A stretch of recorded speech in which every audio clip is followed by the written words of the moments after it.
Hey, welcome back. As quite a few of you know, we've been running the Yokomo RS1 for quite some time now. If you look back in the previous catalogue, there's a couple of videos of the build and everything else. This is our own car, which Joey, my 14-year-old, started campaigning last week. He's waving, but he's behind the camera. And I mean, yeah, this has been, for the price point of this car, it has been exceptional. A really, really good start at the touring cars for him. I mean, we ran the car basically stock with a roll bar kit, which we had to make because there was no roll bar kit at the time for it. So we built this out of old BD7, BD9 parts and a few extra bits and pieces as well. Running with the Hobbywing 17.5 turn spec blinky motor and speedo, Savox servo, SMD receiver as well. And the car's been really, really competitive, racing up against cars of a much higher price point.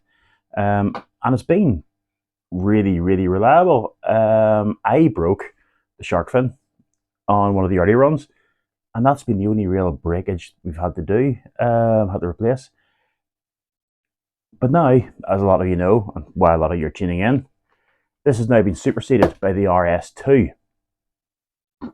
Largely the same car, with just a few refinements, a few bits and pieces as we go in.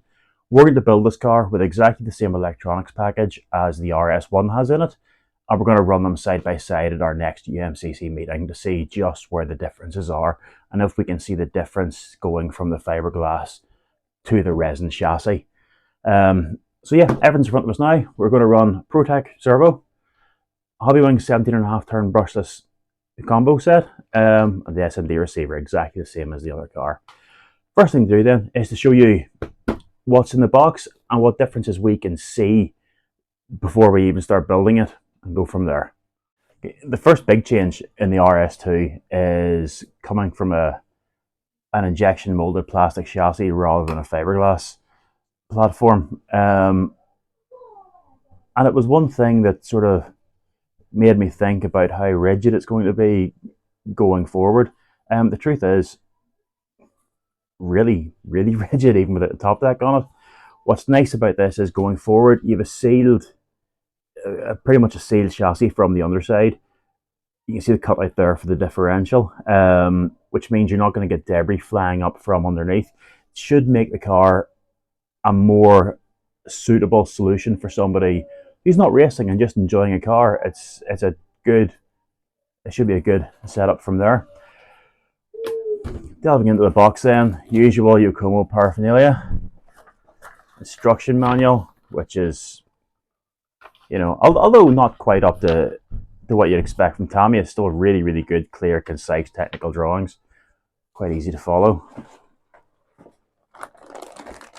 Into the actual parts themselves then, we have grease, 450 weight shock oil, the suspension arms, which again we should know from a BD8 and BD9, they're just identical from there. Well proven, well trusted, ridiculously tough. I left a knife somewhere handy, but there. Perfect. Not gonna know how to do this bit. No, thanks, Joey. If you'd not stabbed me with it, that'll be I did rotate it. Well, after realizing the sharp bit was pointed at your hand. Yeah, superstar you are. Into the actual bag. Bothered me, Sabu? Shush. Right. Oh dear, going through the bags are all cleverly numbered. Unlike a lot of the Yokomo top level kits, the screws for the steps are all included, which is nice. Bag 1, suspension mount. Again, exactly the same as the RS1. Oh, let's see where we can find bag 2. Bag number 2 is right in front of me. Is the molded diff halves. Again, what we're familiar with. Bag 3 is into the differentials. Now, this is one thing, as the kit suggests, to build these dry. They are the sealed oil differentials. So I mean, most people buying this, using this, will have oils and greases kicking about. In the RS1, we put 500,000 weight in the front, 3,000 weight in the back, and it was pretty much spot on. There's no signs of it leaking after a year and a bit either. So lovely set of things to do. That's bag 3. Bag 4 then is into there's a new motor mount, which is a bit more rigid and is more structural than the old car. Belts and everything else in there as well. Again, just bearings and ball races everywhere. Good to see. 4. Bag 5. I know what comes after 4. Watch your mouth. You just said, where's bag 4? Said bag 5. Be quiet, you. He's really helpful. Okay, we're on to then servo mount, which is different. It's a one-piece unit in this. Oh, it's a one-piece cast aluminium component. That's really nice.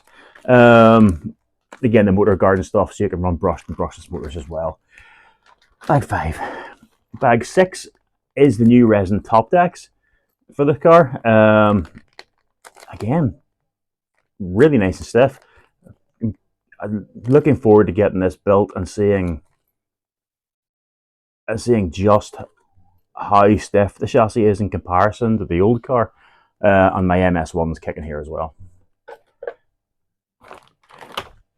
Bag 7. Lower shock towers than the RS1 because the car uses the shorter, more competition oriented shocks. I'm going to guess that they're the same sort of build as the RS1 shocks, just a shorter length to keep everything right. Again, such a stiff plastic. Bag 8. We're on to then. I mean, we've got to remember this kit retails at £150. 4 CVD drive shafts, full bearings in it. I mean, just crazy value. Thank you, Joey. Helpful. Bag 9 then is the rest of the suspension mounts. Again, lovely little things, like they're captured. There's no E-clips on them, but we have the knurling in the middle here to catch the grub screws to stop them falling out. I mean, the beauty of getting basically what is a competition kit. Just cheapens up a bit. Bag 10 then moves on to the tiny little shock absorbers. I mean, they are just, there's the shock shaft there, which is, less than the width of 2 of my fingers. It's tiny. Usual Yokomo clear shock seals. The X seal will go straight up those in case you need it.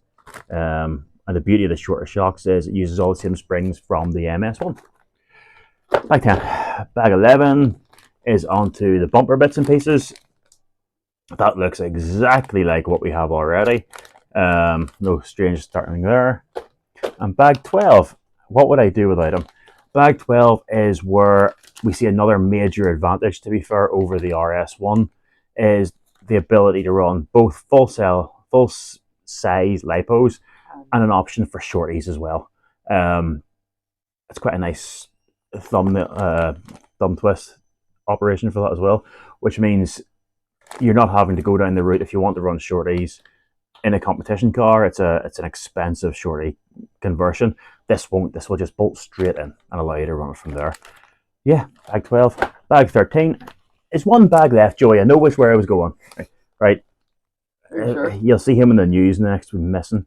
Bag 13. Again, lovely to get a pinion included, so you're ready to go as soon as you get it. We've geared up a little bit from that, just for the 17.5 turn, but it depends what you're going. Usual hex drives, nuts, and hardware. So yeah, without further ado, let's get building.